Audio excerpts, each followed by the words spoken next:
السلام عليكم ورحمة الله وبركاته. النهاردة طلابنا في اولى ثانوي مرحب بيكم، اهلا وسهلا. بنرحب بيكم في الوحدة رقم 4، الوحدة رقم 4 من منهجنا الجديد Making New Friends. ده اسم اليونت او اكتساب اصدقاء جدد. اليونت بيناقش كام فوكاب كويس قوي. تعالوا كده نتعرف مع بعض عليه. نبدأ كده. have got, paper, cool, stress, stressed, advice, for granted, conversation, personal, favorite, join, club, positive, negative. ننزل تحت شوية.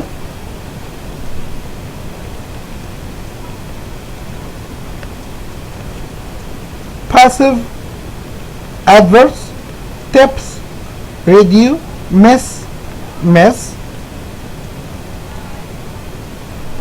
not sport, online, happen, part, teammate, connect, connection, friendship, forget, remember,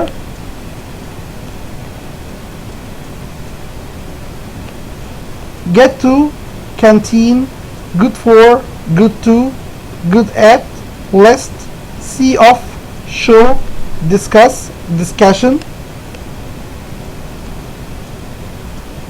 magazine, article, page, mention, own, on my own, break, exam, feel better, relax, ask for,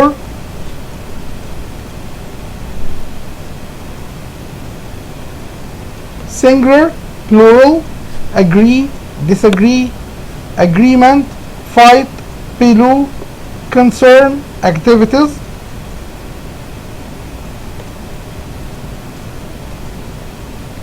reason for, cause of, pulling, pulley, jacket, rucksack, scared, scary, teenager, instead of, nasty, pros, cons, merits, demerits, add, guest, host, hostess, vote for,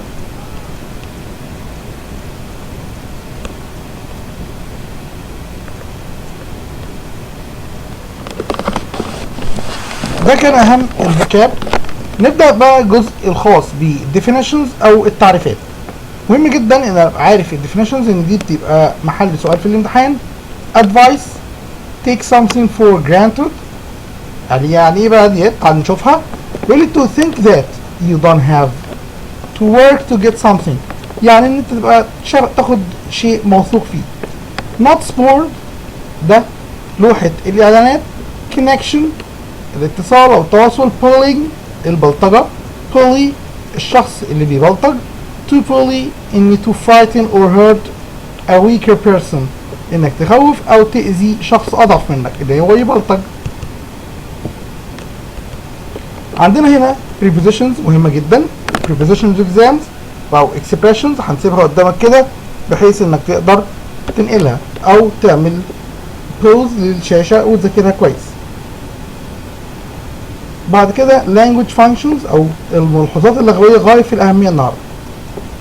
بيقول لي experience اللي معناها خبرة أو تجربة في الحياة، زي I have got a lot of experience about my job، وهي هنا uncountable يعني غير قابلة للجمع. طب عندي experiment قال لي تجربة معملية. Students are shown an experiment about evaporation. بيقول إن الطلاب بيتم عرض عليهم experiment تجربة علمية عن التبخير. suggest وrecommend ده يجي بعدهم verb plus ing. suggest وrecommend ممكن يجي بعدهم that وفاعل وشوف المصدر. he suggested spending the holiday in Hurghada. هو اقترح قضاء الأجازة في الغردقة. أو he suggested that they should spend the holiday in Hurghada. هو اقترح إن لازم يقضوا الأجازة في الغردقة. طيب إيه تاني؟ vote for يصوت لصالح في الانتخابات، او vote against يصوت ضد. ممكن استخدم busy و verb plus ing بمعنى انا مشغول في القيام بعمل كذا. I am busy doing my homework، انا مشغول في القيام بعمل واجبي. طيب ممكن استخدم spend.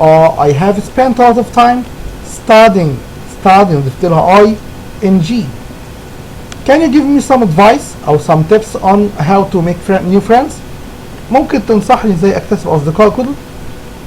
I always feel stressed before exams. بشعر بالضغط او بالتوتر قبل الامتحان. along وهي الآ معاها one word دي معناها على طول او بمحاذاة. There are many trees along the Nile. يوجد الكثير من الأشجار على طول أو بمحاذاة النيل. أما long اللي معناها طويل لو جبت قبلها هتبقى دي أداة تنكير، هتبقى article بالنسبة لها وهيبقى فيه space، هتبقى I have long hair. I have long hair. طب لو عندي اسم countable I have a long okay. a long way مثلا it's a long way يعني طريق طويل حطيت قبلها طيب hard معناها صعب او صلب او خشن. the exam is hard الامتحان صعب.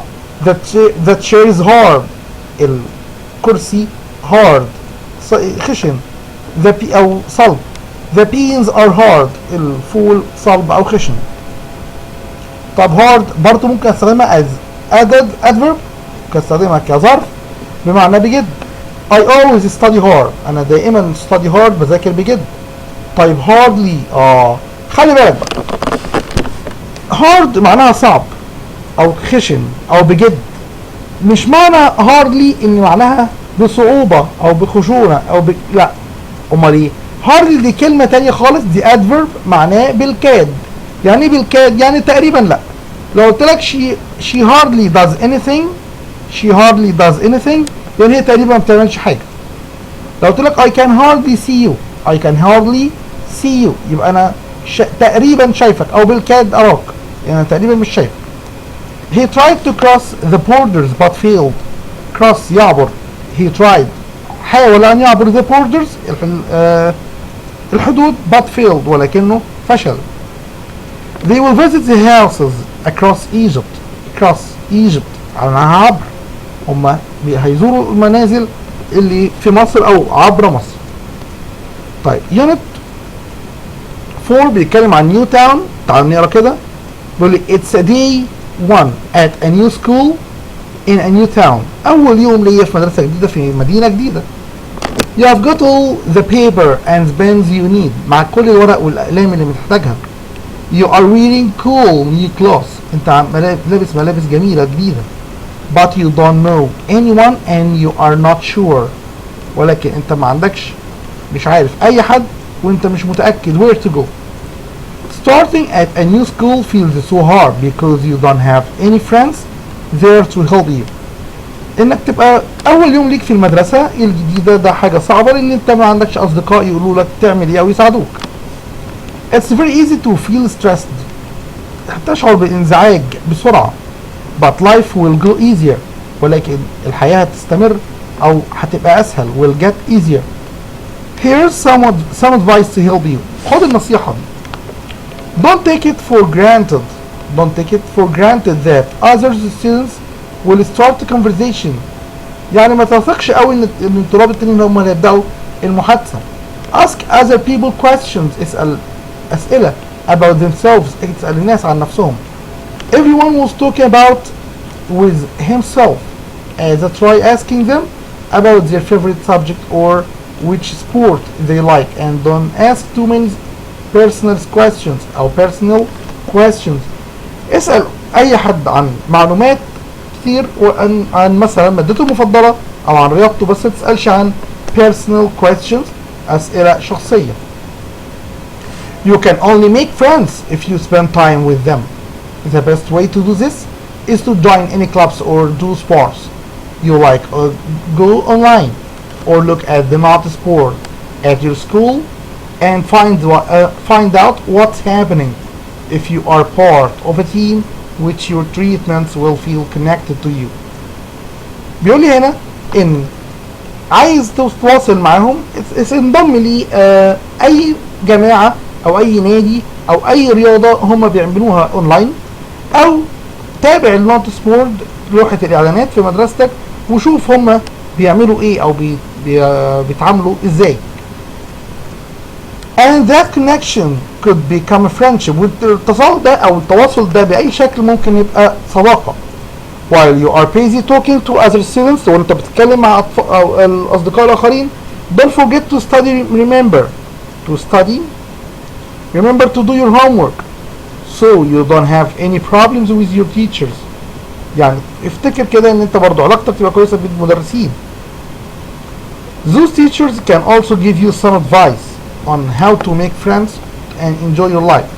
والمدرسين دول كمان ممكن ينصحوك ان ازاي تبدا او تكتسب اصدقاء وازاي تستمتع بحياتك. if you are in new town, talk to them too.